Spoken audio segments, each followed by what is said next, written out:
আগামী ৩ মে রাজধানীর সোহরাওয়ার্দী উদ্যানে মহাসমাবেশের ডাক দিয়েছে হেফাজতে ইসলাম বাংলাদেশ। রবিবার দুপুরে কাকরাইলে Institution of Diploma Engineers Bangladesh এর মিলনায়তনে হেফাজতে ইসলামের কার্যনির্বাহী পরিষদের জরুরি বৈঠক থেকে এমন ঘোষণা আসে।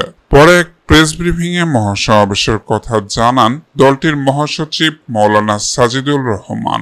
বৈঠকে সভাপতি করেন হেফাজতে ইসলামের আমির আল্লামা শাহ মহিবুল্লাহ বাবুনগরী, মাওলানা মামুনুল হক সহ হেফাজতের কেন্দ্রীয় নেতারা সংবাদ সম্মেলনে উপস্থিত ছিলেন। সংবাদ সম্মেলনে জানানো হয় যে ৩ মে শনিবার সকাল ৯টা থেকে দুপুর ১টা পর্যন্ত সোহরাওয়ার্দী উদ্যানে মহাসমাবেশ অনুষ্ঠিত হবে। এতে সারা দেশ থেকে হেফাজতে ইসলামের নেতাকর্মী ও সমর্থকরা অংশ নেবেন। এ সময় বাংলাদেশ খেলাফত মজলিসের মহাসচিব ও হেফাজতে ইসলাম বাংলাদেশের যুগ্ম মহাসচিব মাওলানা মামুনুল হক বেশ কিছু দাবির কথা উল্লেখ করেন। তিনি বলেন, ফ্যাসিবাদী আমলে হেফাজতের বিরুদ্ধে করা মিথ্যা মামলা প্রত্যাহার, ২০১৩ সালে শাপলা চত্বরে গণহত্যার বিচার করতে হবে, নারী সংস্কার কমিশনের বিধি, ধর্মীয় বিধান, ইসলামী উত্তরাধিকার আইন ও পারিবারিক বৈষম্য প্রস্তাব ও কমিশন বাতিল করতে হবে।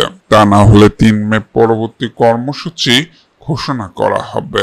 এছাড়া ভারতীয় ওয়াকফ আইন ও ফিলিস্তিনের গণহত্যার প্রতিবাদে আগামী মঙ্গলবার থেকে ১ সপ্তাহ গণসংযোগ ও আগামী ২৫ এপ্রিল বাদ জুমা প্রতি জেলা উপজেলায় বিক্ষোভ করবে বলেও ঘোষণা দিয়েছে সংগঠনটি।